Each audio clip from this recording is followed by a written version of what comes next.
Welcome to the Mythic Life Podcast. I'm your host, Eric Brumett, and today we are exploring the role that health issues play in our life's journey, why it's so important to prioritize our health for the fulfillment of purpose, and how it can hinder us along our path as well. A mythic life is free from the constraints of old stereotypes, led by the adventurous soul that is striving for joy, fulfillment of purpose, and the quest for higher growth and connection. A person who believes that there is more than meets the eye, that pursues personal development, alternative medicine, lifestyles that are wanting to break free of the societal norms and explore their mystical abilities. There is greatness within everyone and a soul desiring for joy. Welcome, everyone. As I said before, I am your host, Eric Brumett, and it has been such a wonderful journey along this path. Being able to share with you all my insights and my perspective of life and this path of personal development. You know, it's a path we're all on. If we're conscious of it, if we are navigating through life situations, if we're going to coaches or healers or spiritual people, you know, you are on a journey. You are in your mythic life. And, I've been on this journey a long time now. Well, not really. I have and I haven't. It's kind of a yes and a no. I've been in private practice as a healer and as a coach and mentor and as a theta healer for the past 23 years, and 20 years of that here in New York City. I'm not in New York City now. I'm actually upstate.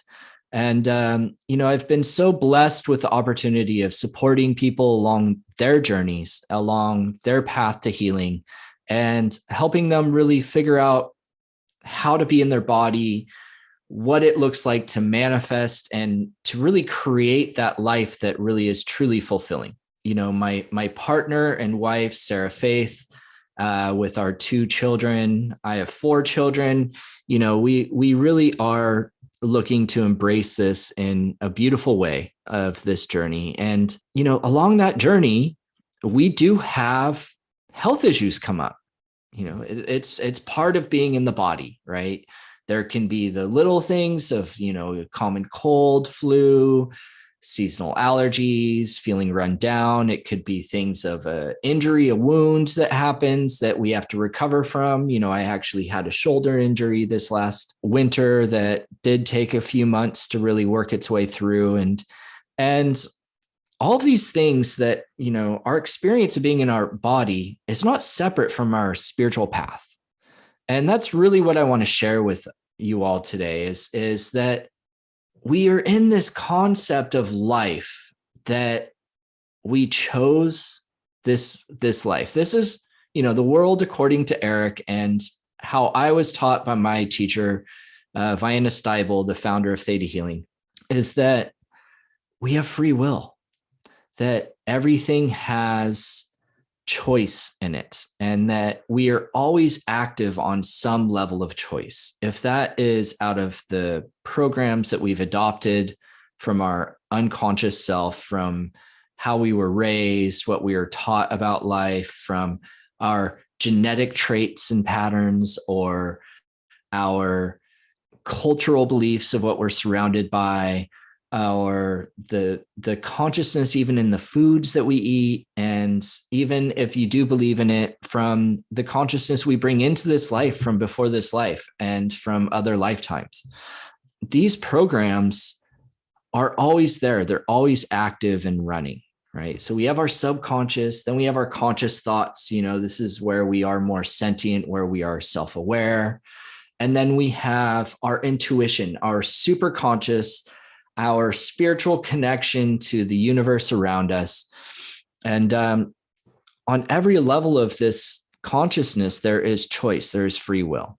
And so this idea that we chose this life, we may have invited in certain challenges, certain teachers, to say, to help us along this journey. And sometimes along this journey, we get distracted as well, right? So we're living our life and we start to fall out of connection, out of listening to our intuition. I've worked with many people and heard them say like, oh, their creativity, their inner knowing felt like it led them astray. Or when they listened to that voice, they were told that voice is wrong. Don't listen to that voice by their parents. Like, oh, your imagination is going to mislead you. Like, listen to logical thought, and they're told what to do and what to be. I even had a friend come over with his kids, and his daughter's like finishing up high school and like thinking about college and like taking the possibility of a gap year. Like, there's all these things that all of a sudden, sometimes we're trying to figure things out and we do need guidance, but then we're also sometimes told what to do. Right. So when we outsource our free will, when we accept what other people expect of us, when we are living our life through unconscious programs, sometimes it leads us astray from our soul's intention, from the sense of purpose. Okay. And what helps us get back on that path? So sometimes this is what illness does. And this is really a key element of like when I work with clients and things of what we explore is with your health, with what is happening in your health. When did this health issue start? What was happening in your life leading up to then, right? Because what I know about health is that we are always exposed to microbes. We are in an environment where there are toxins, and our body is designed to work with it. Yet, what allows for these microbes and toxins to really anchor into the body to cause illness and disorders and diseases is an invitation. It's a relationship. It's just like manifesting a soulmate in this way. And I say that with some humor because what's happening is it's a little bit of a profiling, right? So I have thoughts, I have feelings, I have programs, I have lifestyles, and based off my personality type, there are certain things that become compatible with me, right?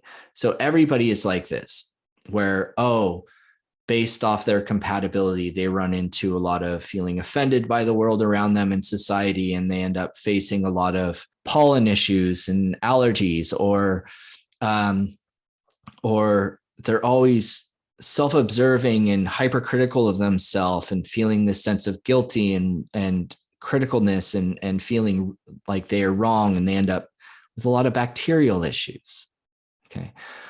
Or there's always this edge of, like I have to fight through, and life is a struggle and it's hard, and I'm going to complain, and then I know what I need to do, but I just don't really fully have the energy to do it. And when can I push this off to? When can I push this off to? And that procrastination. And this is yeast, like every microbe in this way, every toxin has a spiritual energy to it. It has a consciousness. It actually resonates with our consciousness, and we come together as a compatibility. And it comes into us and it brings the issue up. It brings it to the surface. Okay. So this path of healing, sometimes we attract health issues to act as a corrector, to actually help us come back into alignment with the sense of purpose and fulfillment. Even though it's being manifested out of these limiting programs and beliefs and sometimes heavy thoughts and emotions, it can have all this hardship, and all of that needs healing. And it's been collecting there because of this big gap in our life of adopting what is expected of us rather than exploring and discovering who we're meant to be. And really, that's the key thing here is, who is the true who is the true self? Where's the authenticity within me, right? So stay with me. We're going to really kind of flush this out, because I know I'm bringing up a lot, and it can be a big topic here. And so I really want to give you some key insights of how to navigate this, because, no matter what, we're going to fulfill something for our soul in this life, right? We're not missing the mark of the bigger divine timings or purpose. These things manifest to help us as a course correction. And then we're corrected on our course, but then what happens to the illness? What happens to the disease and disorder? Sometimes it stays with the person. And then they're in this place of having to always be in this correcting based off it, like management, constantly seeking things out. Like it already served its purpose of being the wake-up call for our spirit. But then we're still in this with the toxin, the microbe, the genetic trait that got triggered, and we're in the disorder of it, and having to compensate our lifestyle for this. How does this affect our journey in life? So what can be your greatest hindrance can also be your greatest teacher and your biggest handicap all at the same time. This spectrum of health really fulfills so many different angles this way. So as I explore this, you might want to actually kind of reflect in and see, like, when has a health issue served me in this way? Like when did I have that wake up call? How did this health issue give me a tap on the shoulder, for example? And really see how this fits, because along that journey, it could still use healing. Just because it acts as a wake-up call doesn't mean that it goes away. And when it becomes the handicap, when it hinders, when it keeps us from moving into what is potentially there, is really where the larger issue becomes. Okay. And what I mean by this is that if you were without the health issue, the condition, what would you strive for then? Because there may be a fear there. There may be something that is blocking, like, a sense of worth, of being able to get beyond the health condition. And I remember working with a client. She was struggling with breast cancer. And when I started working with her, she was already managing this breast cancer for over 15 years, possibly closer to 20. And, she first went to a lot of the allopathic medicines, chemo. They wanted to do surgery. She said no. And she did treatment, and then it came back, and she was frustrated, and she didn't like the experience of the chemo. So she went to alternative medicine, and she was doing saunas, and she changed her diet, and she created this protocol for herself that managed it. It kept it from growing. And, it was like veggie juices and vegan raw food, dietary supplements, and infrared saunas. That was kind of like the key things, but it was a lot of work. She was married. She had a couple kids already.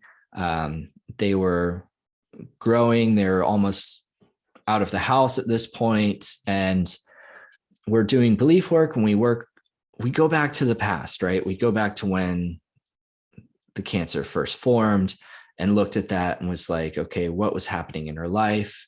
And her life at that time was so consumed with being a new mother and being a support to her husband, and was also being a support to all of her friends and her family members. And her entire life was consumed with just giving her vitality out, taking care of everybody else. There was no her left in her life. It was all consumed with relationships. And all the relationships were about them and their lives. This really manifested out of an earlier situation in her life where she didn't have the sense of worth, of like claiming in her relationships what she wanted, what her needs were, and having some autonomy and really getting to know who she was.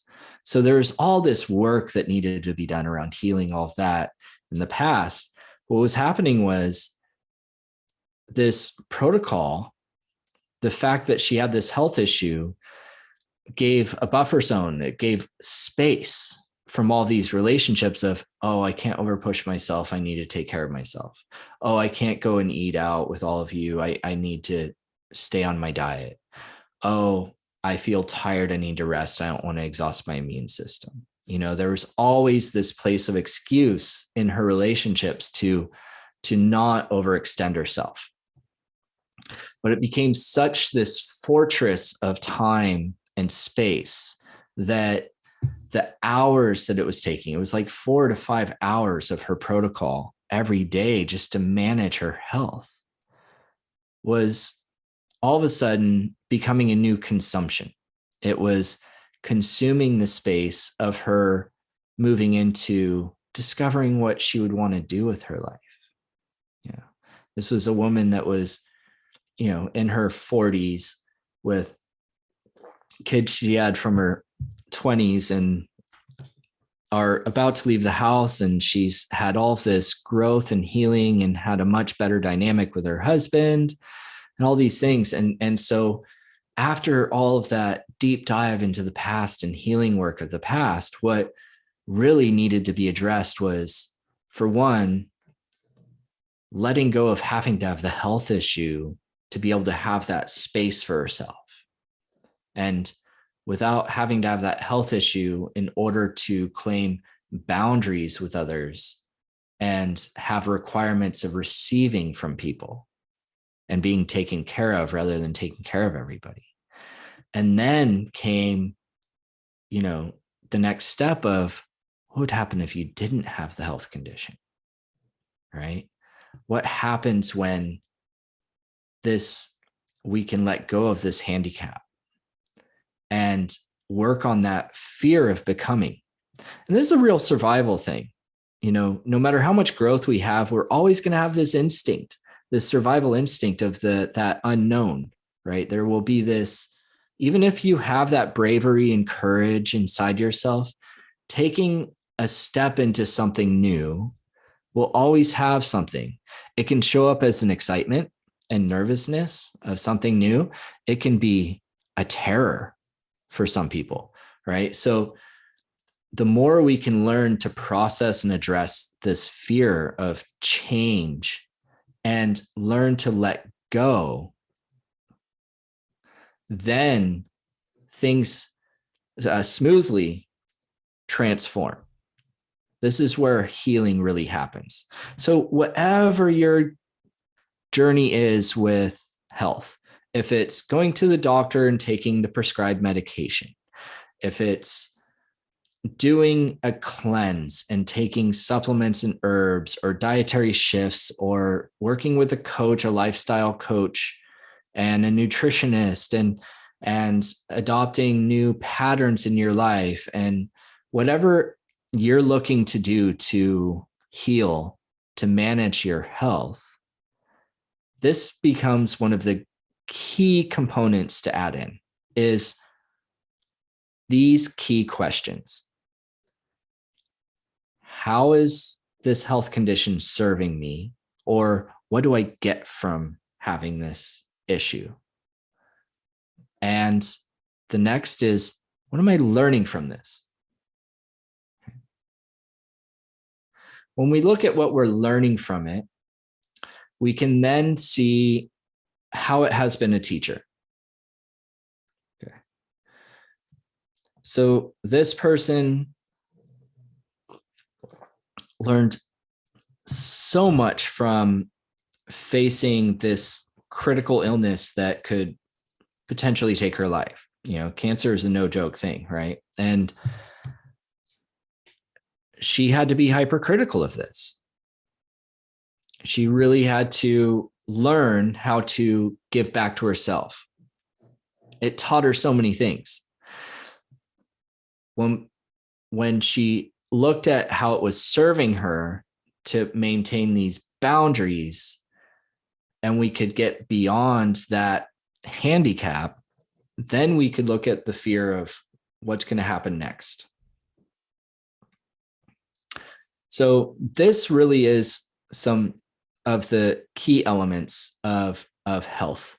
And really the importance of looking at this sense of health is that no matter what, we're going to learn our life lessons, and we're going to have some growth, whatever that pathway is that we're heading, right? If it is in career, relationship, personal self-reflection, spiritual growth, or physical strength and health, like whatever our journey is, or the adventure of traveling the world, whatever that journey is,